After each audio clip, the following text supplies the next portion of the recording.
Sheldon is going to come back as the coach? But no extension, Kip? I do believe that there will be an extension. Now, did I miss it? Did he mention anything about an extension? No, he didn't. He did, in that they're going to work on it. Yeah. So my thoughts on that are like, what would be the harm in them going a month into the season, say? Just make sure everything is smooth between the two of them. It's working, Yeah, but Sheldon would not like that. Okay? He wouldn't, but what's he going to do, quit?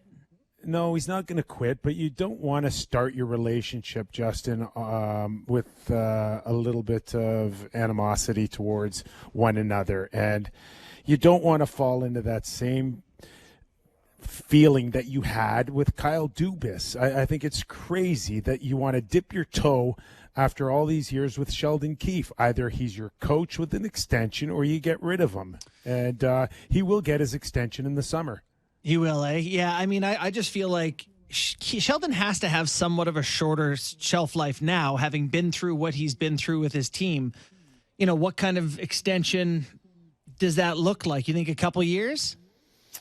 I think it would be rather difficult to give him another for 2 years. But I think a minimal one would be 1 year. And we know now with Kyle gone that there would probably be a shorter leash, even on Brendan Shanahan, guys, even with Kyle out now.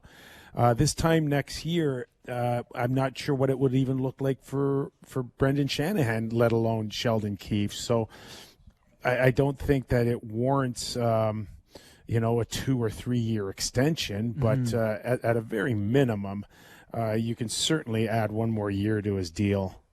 Kipper, what'd you make of the tone he took when asked about Willie and Matthews? You get anything out of that? Well, no assurances in this business. Yeah, that's why I wrote that phrase down too. Did you not listen to Leaf Nation applaud when you heard that? Yeah. I mean, we've been waiting for someone to not give everyone absolute certainty that they're safe, right? It seems like a pretty good way to approach things.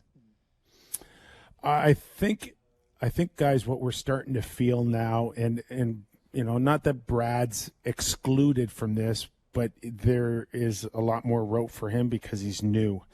But I can tell you right now, a lot of GMs, a lot of executives, a lot of presidents are feeling it from their ownership group to change things up, to find ways to either go deeper in the playoffs or make the playoffs. There's a tremendous amount of pressure on these GMs to change up their team, their roster, their look, their feel. And when you're handicapped, like Brad Treliving mentioned, when you're caught into a flat cap era, that's rather difficult. But we continue to see moves that suggest that 50%.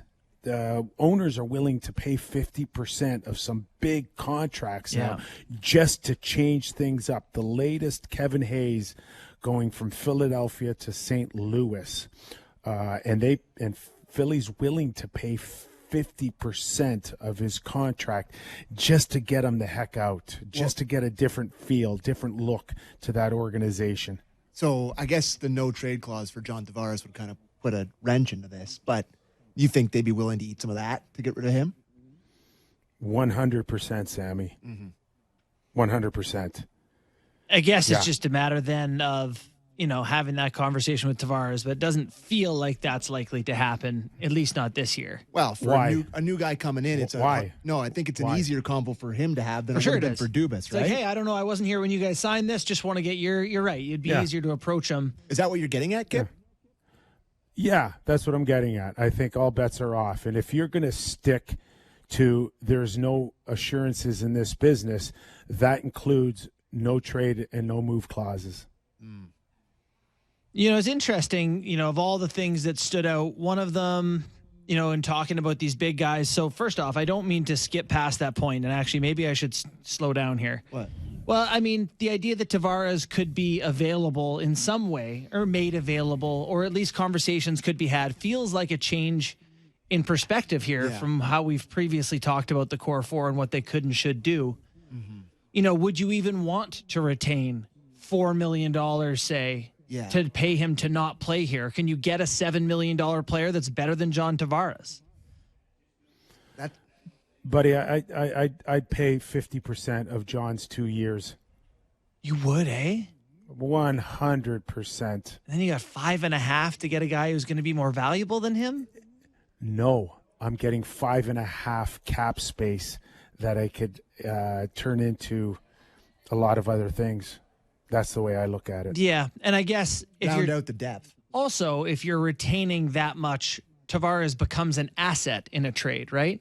Like you're saying, we're giving you a point per game centerman, you know, at $6 million or whatever the number ends up being. You know, it's like I think John would be very attracted to a lot of teams, Right. At $6 million or $7 million. Maybe you don't have to pay 50%. Maybe it's 40%. Yeah. Maybe it's 35%. Interesting. John Tavares is still a tremendous centerman, Yeah. but it doesn't work any longer here. Well, yeah.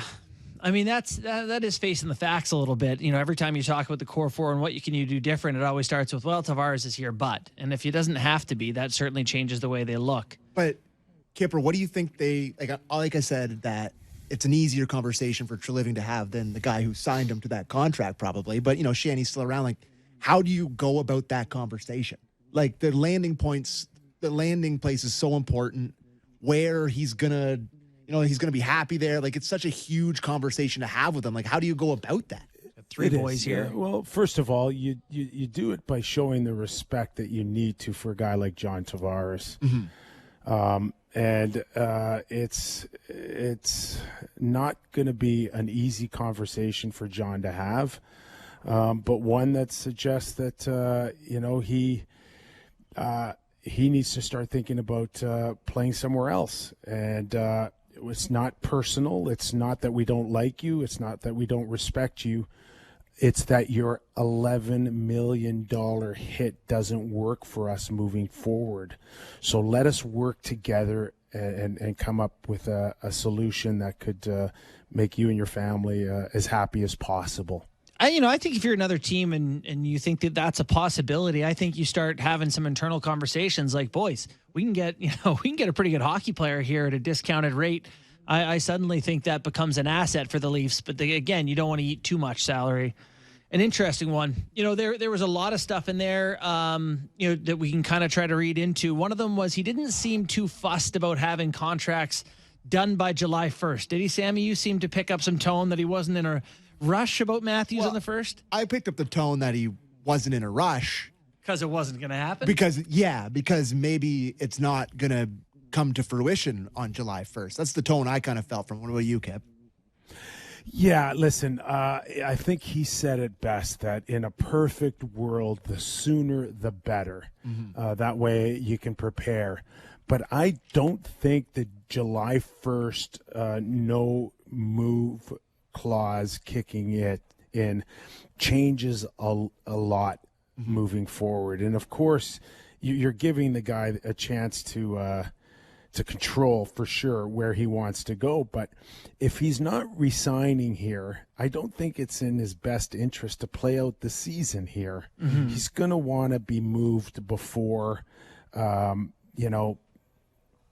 playing a song and dance that maybe I'll stay, maybe I won't. I think Leaf fans are too smart for that. With all the history that we've seen in the last 2, 3, 4 years of these free agents pretending that they want to stay when they really walk out the door, I don't think Auston Matthews will survive the months of January, February without signing a contract as a Toronto Maple Leaf. So whether his no move kicks in or not, it's his best interest to work out a trade with Brad Treliving if, in fact, they both feel like a contract isn't going to get done. Yes, like it's kind of the same thing. Like you say, the no move clause, but if you're not signing long term, then you obviously want to go somewhere else. So then, therefore, you should be able to be traded somewhere else, right? Like the no move is kind of counterproductive at that point.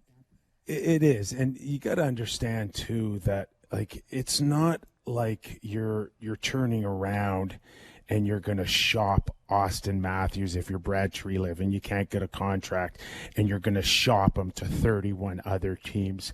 How many can turn around and sign Auston Matthews and make him the richest contract in NHL history, right? Not many teams. Well, the one that could have maybe is LA, and they're on the cusp of signing Pierre-Luc Dubois. Yeah. So, like, let's revisit. I mean, again, how many teams are out there that could take on that are contending? Okay, yeah, you know how I feel. Forget about this, any though. team. They'll make room for him. Yeah, but JB, how hard is it to make room? How hard is it to bring a third team in? We're talking about a lot of work, we're talking about teams willing to change their lineup completely to welcome in Auston Matthews. It's not going to be easy, is my point. Right. And it's going to be maybe it'd be like Vegas, right? Did with Eichel.